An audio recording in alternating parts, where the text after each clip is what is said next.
आज माझा मुलगा सौरभच्या लग्नाची पहिली रात्र होती आणि माझे हृदय जोरजोरात धडधडत होते. येणाऱ्या परिस्थितीबाबत मला खूप भीती वाटत होती. जिच्यासोबत मी माझ्या मुलाचे लग्न लावले होते ती मुलगी निष्पाप होती, जणू चंद्राचा मुखडा. त्यामुळे माझे हातपाय थरथरत होते.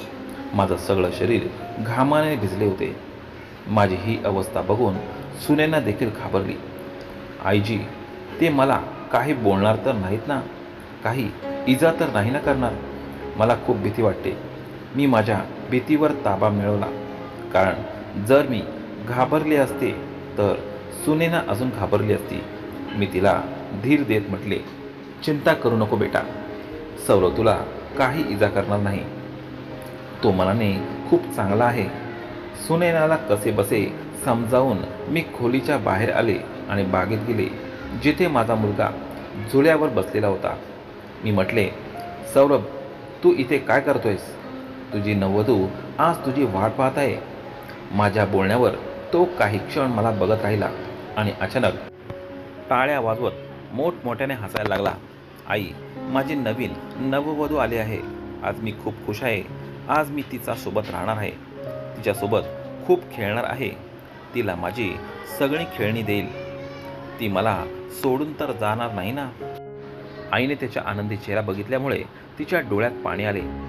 हाच तो भीतीचा क्षण होता जो माझ्या मनाला खात होता.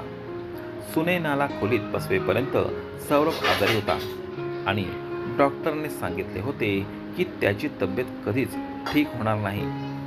तरीही मी त्याचे लग्न लावले होते. ही माझी मजबुरी होती. जर मी त्याचे लग्न लावले नसते तर आमच्या दोघांच्या आयुष्याचा नाश झाला असता. सौरभला वेड्याच्या हॉस्पिटलमध्ये पाठवले असते आणि मला वृद्धाश्रमात. सगळी संपत्ती माझ्या मोठ्या मुलाच्या आणि त्याच्या लालची बायकोच्या ताब्यात गेली असती. मी पटकन पुढे जाऊन सौरभला मिठी मारली आणि म्हटले, सौरभ, काळजी करू नकोस. तुझी नववधू तुला सोडून कुठेही जाणार नाही. पण तिला इजा करू नकोस. जर तू तिला इजा केलीस तर ती कायमची निघून जाईल. माझे बोलणे ऐकून सौरभ घाबरला आणि म्हणाला, नाही आई, मी तिला इजा करणार नाही. उलट मी माझे सगळे चॉकलेटसुद्धा तिला देईल. फक्त ती मला सोडून जाऊ नये. मी त्याला समजावून खोलीचा दरवाजापर्यंत नेले. मी म्हटले, तुझी नववधू आत बसलेली आहे, तुझी वाट बघत आहे.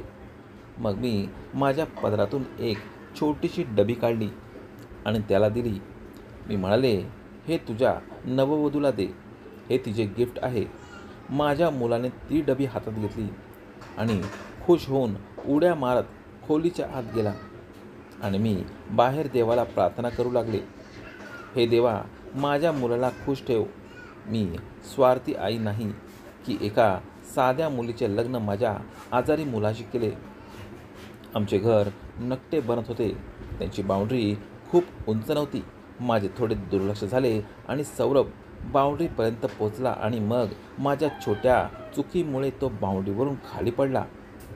जरी माझा मोठा मुलगा होता ज्याच्यावर मी खूप प्रेम करत होते, पण सौरभवर मी जरा जास्तच प्रेम करत होते, कारण माझ्या छोट्या चुकीमुळे माझा मुलगा कायमचा मानसिक अपंग झाला होता. मग सगळी मालमत्ता आपल्या पतीच्या नावेने करून तो दुबईत स्थलांतर करेल असं माझ्या मोठ्या मुलाच्या पत्नीने ठरवले होते. पण मी असे कधीच होऊ देणार नव्हते. माझ्या पती नसलेल्या आयुष्यात अडचणी उभ्या करत होते. मी सौरभचे लग्न कधीच लावले नसते जर माझ्या मोठ्या सुनबाईने मला ती काळजाला धक्का देणारी बातमी सांगितली नसती. मला तो दिवस अजूनही स्पष्टपणे आठवतो, जेव्हा माझी मोठी सूनबाई माझ्याकडे आली होती. ती तिच्या 4 वर्षाच्या मुलीला हात धरून रागाने माझ्या खोलीत शिरली होती. तिच्या लाल लाल दोन्ही डोळ्यांनी ती मला रागाने पाहत होती आणि म्हणाली, आज येऊ दे तुमच्या मुलाला. मी सांगते की आपण हे घर सोडून जाऊ. मला इथे राहायचे नाही, जिथे तुमचा वेडा मुलगा राहतो. मी म्हटले, सुनबाई, शेवटी काय एवढी अस्वस्थ झालीस तू? आणि असे काय बोलतेस पूजा? काय झाले? ती म्हणाली, आईजी, माझ्या 4 वर्षाच्या निष्पाप मुलीला विचारा की तिच्या वेड्या काकाने तिला काय सांगितले होते. छोट्या परीने मला जे सांगितले ते ऐकून माझ्यावर आभाळ कोसळले. अविश्वासाने मी कधी त्या लहान मुलीकडे बघत होते तर कधी माझ्या सूनबाई पूजाकडे. माझे कधी लक्ष याकडे गेलेच नव्हते. जरी सौरभ मानसिकदृष्ट्या कमजोर होता तरी तो शरीराने मजबूत पुरुष होता. कदाचित त्याच्या आत देखील भावना उफाळून आल्या होत्या. त्याने परीला एवढे सांगितले होते की तू माझी वधू म्हणून माझ्या खोलीत राहा आणि परीनेही गोष्ट तिच्या आईला सांगितली होती. म्हणून पूजा रागाने मला भेटायला आली होती. मी तिला म्हटले, पूजा, देवाला घाबर, हे घर सोडून जाऊ नकोस. मी सौरभसाठी काहीतरी उपाय करेन. एक आईपासून तिचे लेकरू दूर करू नकोस. माझा लहान मुलगा सौरभ आधीच शुद्धीत नाही आणि आता तू रवीलाही आमच्यापासून घेऊन जाशील तर मी एकटी पडेल. बघ पूजा, आतापुरतं तर ही गोष्ट सहन करू शकशील का? त्याचा त्रास काय असतो हे समजू शकेल का? हा त्रास मी रोज सहन करते. माझे बोलणं ऐकून पूजा थोडी शांत झाली होती. ती म्हणाली, ठीक आहे आईजी, मी तुम्हाला शेवटची संधी देते, पण आता जे काही करायचं आहे ते लवकर करा, नाहीतर मी हे घर सोडून जाईल. माझ्याकडे थोडा वेळ मिळाला होता आणि मग मी शांतपणे या प्रकाराचे कसे निराकरण करावे मी संपूर्ण रात्र विचार करत होते आणि या सौरभचं लग्न लावणे हा एक मार्ग होता. पण मी त्याच्यासाठी पत्नी आणणार कुठून? कोण आपली मुलगी एका वेड्या मुलाशी लग्न लावेल? सकाळी जेव्हा मी खोलीबाहेर आले तेव्हा पूजा माझ्यावर रागाने फुगून बसली होती. मी पुढे गेले आणि विचारले, काय झाले पूजा, काय झाले? ती म्हणाली, तुम्ही सौरभबद्दल काय विचार केला आहे? मी तिच्या जवळ जाऊन बसले आणि म्हटले, तू काय म्हणते? तू सांग, काय करावे? पूजा म्हणाली, सर्वात योग्य तेच आहे की त्याला वेड्याच्या हॉस्पिटलमध्ये पाठवले जावे. घरात लहान मुलगी आहे. मी आणि रविशंकर लवकरच दुसरे मूलही प्लॅन करत आहोत. दुसरा मूलही येईल. अशा परिस्थितीत त्याच्यासोबत राहणे योग्य नाही. आपल्या मुलाबद्दल हे सगळं ऐकून माझ्या डोळ्यात अश्रू आले. मी म्हटले, तू काळजी करू नकोस. मी सौरभबद्दल विचार केला आहे, पण मी त्याला कधीच वेड्याच्या हॉस्पिटलमध्ये पाठवणार नाही. जर सौरभ ठीक होण्याची शक्यता असती तर मी हे कटुघोट सुद्धा घेतला असता. पण डॉक्टरांनी सांगितलं आहे की त्याची ही अवस्था कधीच सुधारणार नाही. मग माझ्या पोटात गोळा आला. मी त्याला स्वतःपासून दूर कसे पाहू? मी सौरभचं लग्न लावणार आहे. माझं बोलणं ऐकून पूजा काही वेळ मला आश्चर्याने बघत राहिली आणि मग टाळ्या वाजवत मोठ्याने हसायला लागली. हसता हसता ती बेहाल झाली आणि म्हणाली, घ्या, करा गोष्ट. कोण लग्न करणार या वेड्याशी? मी पूजाकडे दुःखी नजरेने पाहत होते. तिच्या मनात काय चालले होते हे मला पूर्ण माहीत होते. एकीकडे सौरभचा आजार, पण दुसरीकडे माझे वाढते वय. आता संपत्ती विकत कुठे पडून जाण्याचा प्रश्न नव्हता आणि पूजा जे काही करू पाहत होती ते मी घडू देणार नव्हते. दोन्ही भावाची संपत्ती समान हक्क होते आणि पूजा जे काही करू पाहत होती ते मला मान्य नव्हते. सौरभला वेड्याच्या हॉस्पिटलमध्ये पाठवण्याचा कट पूजा करत होती. जणू सर्व संपत्ती तिच्या पतीच्याच हातात येईल. मला हे समजले होते की पूजा तिच्या या प्लॅनमध्ये यशस्वी होऊ शकते. त्यामुळे मी ठरवले की काहीही करून, कसेही करून सौरभचं लग्न लावून टाकायचे. चला, यामुळे एखाद्या गरीब मुलीचे भले होईल. ज्याला संपत्तीमध्ये सुखासीन जीवनाची आवड असेल त्यावर सौरभचं निरागसताही प्रभावी ठरेल. माझ्या मनात कोणताही वाईट विचार नव्हता.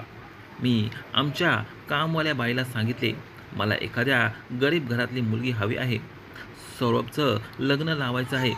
तीसुद्धा आश्चर्यचकित झाली आणि म्हणाली, मालकीनबाई, तुम्हाला तर माहीतच आहे की सौरभ आजारी आहे. त्याचे मानसिक संतुलन ठिकाणावर नाही. मग कोण त्याच्याशी लग्न करणार? मी म्हणाले, मला माहीत आहे की गरिबी काय असते. जेव्हा उपासमार असते तेव्हा आई वडील त्यांच्या मुलांना विकायला सुद्धा तयार होतात. तू फक्त हे सगळीकडे सांग की मालकीनबाई आपल्या मानसिकदृष्ट्या कमजोर असलेल्या आजारी मुलाचे लग्न लावू इच्छिते आणि ते लवकरात लवकर करायचे आहे. माझ्या नोकराणीने मला आश्चर्याने पाहिले. पण मग मला म्हणाली, माझी एक शेजारीण आहे, ती तिच्या अनाथ मुलीचे लग्न लावू इच्छिते. मी तिला सांगितले की मालकिणीच्या मुलाचे मानसिक संतुलन ठिकाणावर नाही, पण तिला याचा काहीच फरक पडला नाही. ती म्हणाली, किमान माझ्या मुलीला 2 वेळचे अन्न तरी मिळेल. इथे माझी मुलगी आपल्या भावाच्या आणि बहिणीच्या दारावर जगत आहे. त्यांच्या गुलामीत राहते, तेव्हा तिला अर्धपोटी पोट भरून खायला मिळेल. मला माझ्या मुलीचे दुःख पाहत नाही. किमान ती श्रीमंत घरात जाईल, तिला पोटभर जेवण तरी मिळेल. बाकी तिच्या नशिबात जे असेल ते तिला मिळेल. कामवालीने हे सगळे सांगितले, पण मला खूप आनंद झाला. मग मी आणि माझ्या कामवालीने त्या मुलीला पाहिलं. त्यांच्या घरी गेलो. त्या मुलीच्या आईची भेट घेतली. त्या मुलीच्या आईने मला खूप आनंदाने भेटली. त्यांच्या घराची गरिबी स्पष्ट दिसत होती. सर्व घर जर्जर होते. 3 छोटे छोटे खोलीचे ते घर होते. त्या स्त्रीच्या वेदना मी ऐकली. ती आपल्या मुलीबद्दल खूप दुःखी होती. मी विचार केला की माझ्या मनात काही चुकीचे नाही. तिच्या मुलीला संपत्ती आणि आराम सर्व काही मिळेल आणि माझं सौरभही एकटा राहणार नाही. त्या स्त्रीच्या डोळ्यात अश्रू होते. तिने म्हटले, मी तुमचे दुःख समजू शकते. मुलांचे दुःख हेच सर्वात मोठे दुःख असते. मग त्यांनी सुनैनाला माझ्या समोर आणले. तिला पाहून मी थक्क झाले. ती अप्रतिम सुंदर होती. तिचे वय साधारणतः 18 वर्षाचे असेल आणि तिच्या चेहऱ्यावरील निरागसता स्पष्ट दिसत होती. ती गप्पपणे माझ्या जवळ येऊन बसली. तिचे डोके खाली गेले होते. काही वेळाने ती उठून निघून गेली. मग तिचे 2 भाऊ माझ्या समोर येऊन बसले. मोठा भाऊ म्हणाला, तुम्ही आमच्या बहिणीसाठी लग्नाचा प्रस्ताव मांडत आहात. मी त्यांना सगळं खरं सांगितलं की माझा मुलगा सौरभ मानसिकदृष्ट्या आजारी आहे. ते काही वेळ गप्प बसले. मग म्हणाले, आमची बहीण खूप सुंदर आहे आणि तिचे वय कमी आहे, तर तुम्ही आमच्या बहिणीला असंच नेऊन घ्याल का? मी विचारले, मग तुम्हाला काय हवे आहे? तेव्हा छोटा भाऊ म्हणाला, तुम्ही प्रत्येक महिन्याला आम्हाला काही रक्कम देत राहा, कारण आमची आई आजारी असते. दोन्ही भाऊ म्हणाले, आम्ही दोघेही फार काही कमवत नाही. आईच्या औषधावर खर्च होत असतो. मी म्हटले, हो, सांगा किती रक्कम पाहिजे?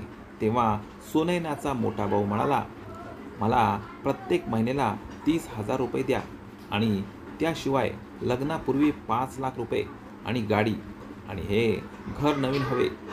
घर सुनैनाच्या नावावर असावे, पण त्यात आम्ही राहू. त्यांच्या या मागण्या ऐकून मी म्हणाली, सांगा. छोटे भाऊ हे ऐकून थोडे स्तब्ध झाले, कारण त्यांना कदाचित अपेक्षा नव्हती की मी इतका सहजपणे हे मान्य केले. त्यांनी म्हटले, तुम्ही आम्हाला तुमच्या एखाद्या व्यवसायात चांगली नोकरी मिळवून दिली तर तुमचे फार उपकार होतील. मी म्हटले, ठीक आहे, तेही होईल. 8 दिवसांनी मी माझी सून घेऊन जाईन असे ठरवले. त्यांचे चेहरे आनंदाने उजळले होते. जणू काही त्यांची लॉटरी लागली होती. त्यांच्या चेहऱ्यावर जे तेच स्पष्ट दिसत होते.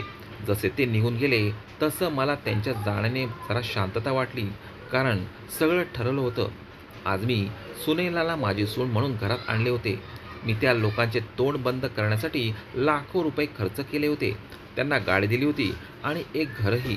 मला माहीत होते की ते लोभी आहेत आणि या लालसेमध्ये ते कधीच आपलं तोंड उघडणार नाही.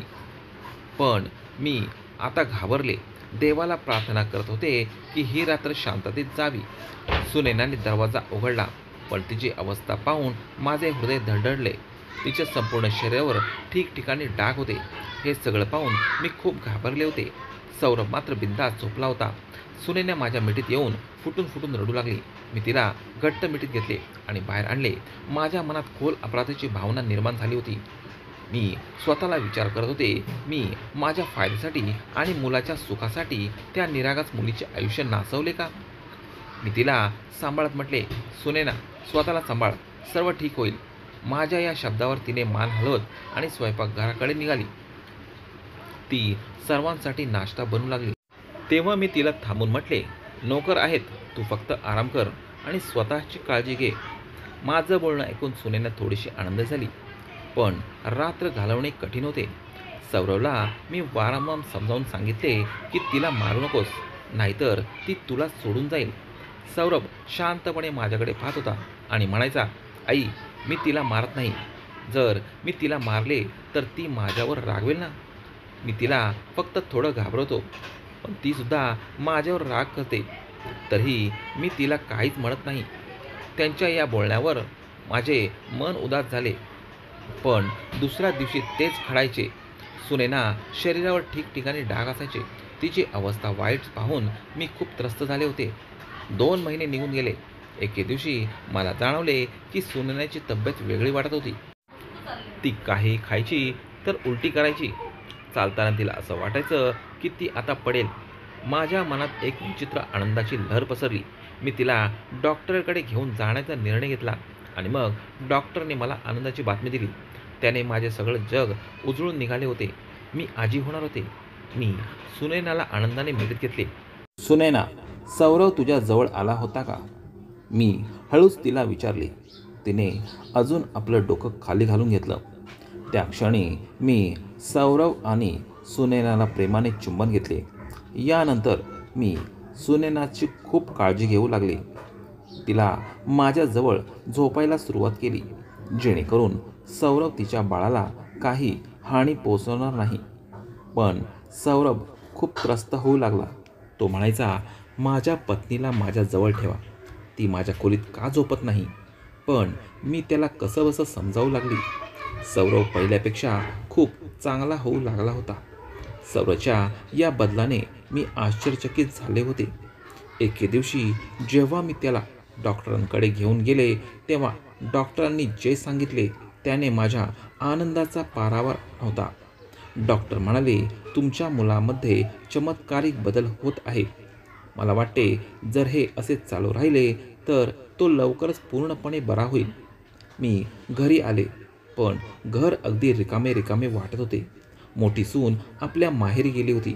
तिच्या भावाचे लग्न होते आणि ती 8 दिवसांपूर्वी माहेरी गेली होती. पण निदान सुनेला तरी घरी असेल असे मला वाटत होते. पण जेव्हा मी तिच्या खोलीत गेले तेव्हा खोलीची अवस्था पाहून माझे हृदय धस्त झाले. सुनेने देखील घरात नव्हती आणि खोलीची अवस्था पाहून माझे मन खूप बेचैन झाले. घाबरून मी तत्काळ सुनैनाच्या खोलीत गेले. तिथली परिस्थितीही वाईट होती. घरात सगळे दागदागिने आणि रोकड गायब होती. त्याच वेळी माझी नजर टेबलावर ठेवलेल्या एका पत्राकडे गेली. मी थरथरत हाताने ते पत्र उचलले आणि वाचायला सुरुवात केली. जेव्हा मी ते पत्र वाचले तेव्हा असे वाटले की जणू माझ्या पायाखालची जमीन सरकली. ते पत्र सुनैनाचे होते. त्यात लिहिले होते, मम्मीजी, मी हे घर सोडून चालली आहे. मी तुमच्या पागल मुलासोबत आता अधिक राहू शकत नाही. ते हे जीवन नाही जे मी माझ्या स्वप्नात पाहिले होते. माझ्या भावाने लालसेपोटी माझी सगळी स्वप्न तोडली. तुम्हाला दाखवण्यासाठी मी सौरभसोबत एका खोलीत राहत होते, पण कधीही त्याला जवळ येऊ दिले नाही. सौरभ निरागस आहे. त्याने मला कधीच काहीच त्रास दिला नाही. उलट मी माझ्या शरीरावर असे निशाण तयार केले जेणेकरून असे वाटावे की त्याने मला मारले. हे सगळं मी फक्त यासाठीच केले होते कारण मी दुसऱ्या कोणावर प्रेम करत होते आणि त्याच्याशी लग्न करत इच्छिते. मला माफ करा. जेवढे दिवस मी या घरात होते एवढे दिवस मी फक्त दुःख आणि तणावात घालवले. मी तुमच्या घरातील सगळे दागिने आणि पैसे घेऊन चालले कारण मला आता त्यांची गरज भासत आहे. आणि हो, अजून एक गोष्ट, मी सौरभच्या बाळाची आई बनणार नाही. ते एक सगळं नाटक होतं. मी डॉक्टरला देखील भावनिकरित्या फसवलं होतं. तोही माझ्या बोलण्यामध्ये आला होता. हे पत्र वाचून मी धाडकन सोफ्यावर कोसळले. जेव्हा सौरभला हे सगळे कळले तेव्हा तो फुटून फुटून रडू लागला. तो माझ्या मांडीवर डोकं टेकून ढसाढसा रडू लागला. आई, माझ्या सुनैनाला कुठून तरी घेऊन ये. मी तिच्याशिवाय राहू शकत नाही. माझी वधू मला परत दे. सौरभ रडत रडत अश्रू ढाळत होता आणि माझे हृदय विदीर्ण होत होते. मी त्याला समजावण्याचा प्रयत्न केला. सौरभ, तुझी वधू चांगली नव्हती. पण सौरभने अश्रू भरवलेल्या डोळ्यांनी म्हटले, नाही मम्मी, ती वाईट कशी असू शकते? ती वाईट असली तरी मला ती आवडते. त्याच्या या निरागसतेने माझे हृदय पिरवटले. मी सौरभचा हात धरून विचारले, सौरभ, काय झाले होते? त्याने उत्तर दिले, ती मला जवळ येऊ देत नव्हती. एकदा तिने मला जोरात मारलेही होते, पण तरीही ती मला आवडते. मी तिच्यासोबत राहील. सौरभचं बोलणं ऐकून माझे मन पूर्णपणे हलवून गेले. माझ्या मुलाची किती अन्याय केला होता तिने. तरीही तो तिच्या प्रेमात वेडा झाला होता. मी स्वतःवरचा राग व्यक्त केला की मी कशी त्या मुलीवर एवढा विश्वास ठेवला. तिला आपले मानले, पण कदाचित ही देवाची शिक्षा होती की ती आम्हाला सोडून गेली. सौरवची अवस्था पुन्हा बिकट होऊ लागली होती. तो आधीप्रमाणे विचित्र वागू लागला होता. महिने महिने हेच सुरू होते. एके दिवशी जेव्हा मी सौरवला हॉस्पिटलमधून घरी नेत होते, तेव्हा मी बाहेर काही भिकाऱ्यांना पाहिले. मी त्यांची मदत करण्यासाठी त्यांना पैसे देऊ लागले आणि त्याच वेळी एका मुलीवर माझी नजर गेली, जिने चेहरा चादरीत झाकलेला होता. माझ्या मनात एक विचित्र शंका आली, पण मी त्या क्षणी अवाक झाले जेव्हा सौरवने त्या मुलीचा हात धरला आणि आनंदाने ओरडला, "मम्मी, माझी बायको सापडली." त्याने तिचा हात घट्ट धरला होता आणि वारंवार विचारत होता, "तू मला सोडून कुठे गेली होतीस?" मी रागाने म्हटले, "सौरव, काय करतायस? सोड तिचा हात." पण त्या क्षणी सौरवने तिची चादर काढली आणि माझ्या डोळ्यातून आश्चर्याचा प्रकाश पसरला. ती सुनैना होती. तिची अवस्था खूपच खराब होती. ती अगदी सुकून बारीक झाली होती. मला पाहता तिच्या नजरा लाजेने खाली झुकली. सौरव मात्र आनंदाने वेडा झाला होता. मी दीर्घ श्वास घेत सुनैनाला विचारले, "सुनैना, ही काय अवस्था केली आहेस तू?" पुढच्या क्षणी सुनैना माझ्या पायावर पडली आणि म्हणाली, "मम्मीजी, मला माफ करा. मी खूप मोठी चूक केली होती. मी तुमचे आणि सौरवचे हृदय दुखावले. ज्यासाठी मी तुमचे घर सोडले. त्याने मला फसवलं. त्याने मला लग्नाचे वचन दिले, पण लग्नाच्या बहाण्याने त्याने मला एका फ्लॅटमध्ये नेले. त्याने माझ्याशी गैरवर्तन करण्याचा प्रयत्न केला आणि नंतर फसून सोडून ठरवले. त्याच्या या इराद्यांना समजून मी त्या रात्री तिथून पळून गेले. पळून गेल्यावर माझ्याकडे कुठे जायचं ठिकाण नव्हते. एका भिकाऱ्या बाईने मला आधार दिला आणि मी तिच्या झोपडीत राहू लागले. आता मी सुद्धा तिच्यासोबत भीक मागून पोट भरत आहे." सुनैनाची अवस्था ऐकून माझे मन पाजरले आणि मी तिला घरी घेऊन आले. माझ्या मुलासाठी मी तिला माफ केले.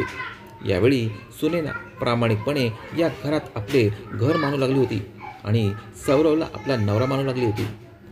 सौरवही सुनैनाच्या प्रेमात सुधार झाला होता. आता तो आधीपेक्षा अधिक समजदार गोष्टी बोलत होता आणि त्याची तब्येतही वेगाने सुधारत होत होती. प्रत्येकजण त्याला पाहून हैराण होत होता की इतका लवकर कसा बदल झाला. मी देवाचे आभार मानत होते की काहीही असो, माझ्या मुलाच्या जीवनात सुख परत आले होते. आणि मग एके दिवशी जेव्हा लाजत सुनैनाने मला सांगितले की ती आई होणार आहे, तेव्हा मी अनेक मिनिटं तिला फक्त बघत राहिले. तिच्या डोळ्यातून अश्रू आले होते. ती थरथरत आवाजात म्हणाली, "मम्मीजी, यावेळी मी खोटं बोलत नाही." आणि मी पुढे जाऊन तिला मिठीत घेतले. मला जाणवले की तिच्या डोळ्यात खरंच सत्याची चमक होती. सौरवला ही बातमी ऐकून खूपच आनंद झाला. जेव्हा सुनैना आणि सौरवचं बाळ जगात आले, तेव्हा सौरवने मुलाला उचलले आणि प्रेमाने त्याच्या कपाळावर चुंबन घेतले. त्याच्या डोळ्यातून आनंदाचे अश्रू वाहत होते. त्याने त्याचे कपाळ चुंबले आणि मी मनापासून देवाचे आभार मानत राहिले. मी मनात प्रार्थना केली की माझी मुले नेहमी अशी सुखी राहो. तर मित्रांनो, आजची आपली कथा तुम्हाला कशी वाटली हे सांगा. कथा आवडल्यास कृपया लाईक करा आणि रोज एक नवीन कथा ऐकण्यासाठी आमच्या चॅनलला सबस्क्राईब करा. भेटूया मित्रांनो पुढच्या एखाद्या नवीन कथेच्या सोबत. धन्यवाद.